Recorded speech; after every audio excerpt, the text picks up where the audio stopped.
نحمده ونصلي علی رسولہ الکریم، اما بعد۔ ترجمے والے قرآن پاک کا صفحہ نمبر 843،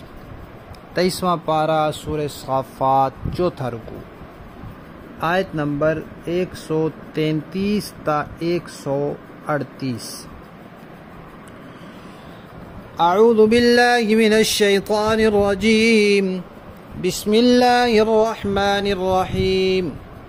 وَإِنَّ لُوطًا لَّمِنَ الْمُرْسَلِينَ إِذْ نَجَّيْنَاهُ وَأَهْلَهُ أَجْمَعِينَ إِلَّا عَجُوزًا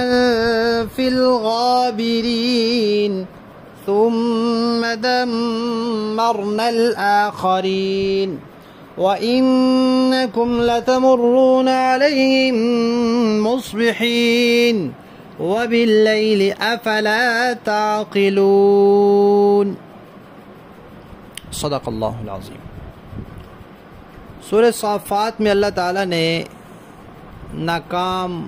لوگوں کا تذکرہ کرنے کے بعد، ان کے انجام کا تذکرہ کرنے کے بعد فرمایا تھا الا عباد اللہ المخلصین، کہ اللہ کے ایک چنے ہوئے برگزیدہ بندے وہ اس انجام سے دوچار نہیں ہوں گے، وہ محفوظ رہیں گے۔ تو پھر تذکرہ آیا نوح علیہ السلام کا، ابراہیم علیہ السلام کا، ان کے بیٹوں کا، موسیٰ علیہ السلام کا، ہارون علیہ السلام کا، اور ہارون علیہ السلام کی اولاد میں آنے والے ایک بنی اسرائیلی پیغمبر حضرت الیاس علیہ السلام کا۔ اس کے بعد اب تذکرہ آیا ہے لوط علیہ السلام کا۔ لوط علیہ السلام تاریخی اعتبار سے تو پہلے آئے تھے، یعنی نوح علیہ السلام کے بعد ابراہیم علیہ السلام کا تذکرہ آیا ہے یہاں، تو ابراہیم علیہ السلام کے ساتھ ہی لوط علیہ السلام آئے۔ موسیٰ علیہ السلام اور ہارون علیہ السلام کافی بعد میں آئے۔ حضرت لوط علیہ السلام ابراہیم علیہ السلام کے بھتیجے ہیں اور اصل علاقہ ان کا عراق ہے۔ ابراہیم علیہ السلام جب وہاں سے ہجرت کر کے روانہ ہوئے تو ان کے ساتھ ایک ان کی اہلیہ حضرت سارہ تھیں اور دوسرے ان کے بھتیجے حضرت لوط علیہ السلام تھے۔ لوط علیہ السلام کو اللہ تعالیٰ نے صدوم نامی بستیوں کی طرف بھیجا تھا۔ آج کل وہاں بحر مردار ہے، بحر میت ہے۔ اس قوم کے اندر جو مختلف بیماریاں تھیں، شرک کی بیماری تو تھی ہی تھی، اس کے علاوہ ڈاکے ڈالنے کی بیماری، اور جو سب سے ان کی نمایاں برائی اور جو تاریخ میں سب سے پہلے وہ کرنے والے لوگ تھے، وہ مردوں سے اپنی ہوس پوری کرنے کی ان کی برائی تھی۔ تو اس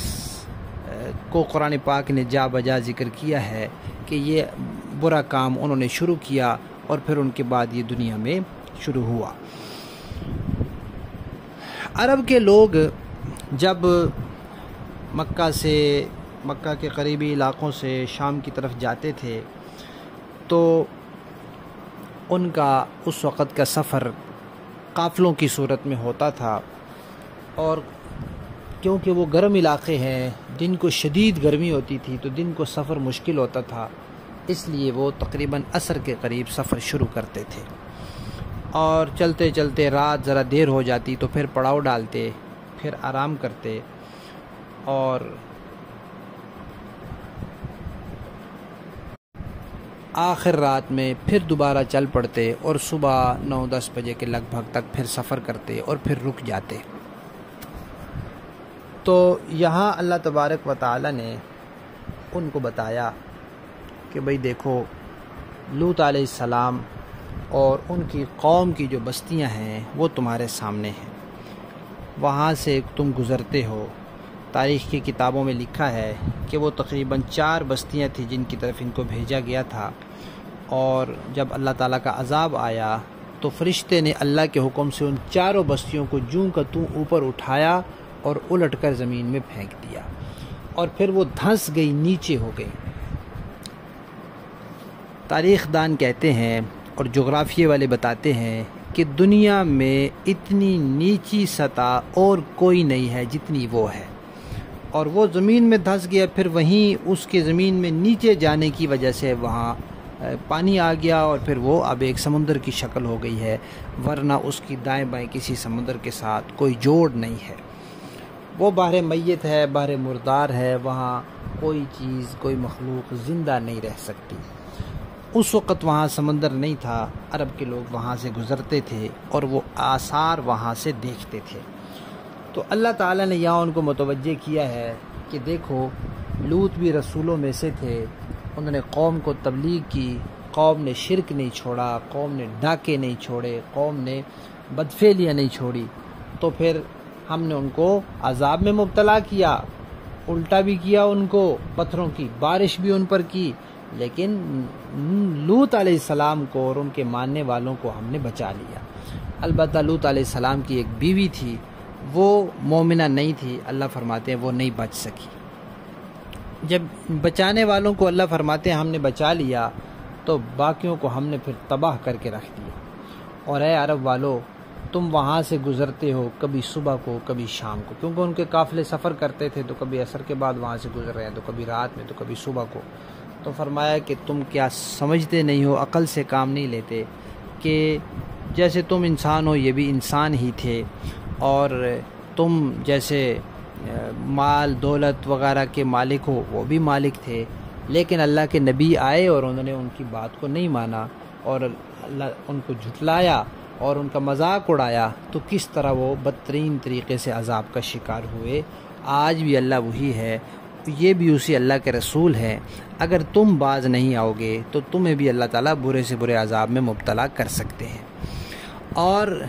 یہ ہمارے لیے بھی سبق ہے کہ اے امت محمدیہ، اللہ آج بھی وہ ہیں، یہ بھی اللہ کے رسول ہیں۔ اگر برائیوں کی وجہ سے پچھلی قوموں پر عذاب آیا تھا، تو اب بھی اس امت پر بھی برائیوں کی وجہ سے عذاب صرف آ سکتا نہیں، آئے گا، آئے ہیں اور آئیں گے۔ رسول اللہ نے فرمایا تھا کہ مختلف شکلوں میں عذاب آئیں گے، سرخ آندھیاں چلیں گی، زمین دھنسے گی، زلزلے آئیں گے، قتل و غارت گری ہوگی، نااہل حکمران مسلط ہوں گے، مہنگائی ہوگی، معاشی پریشانی ہوگی،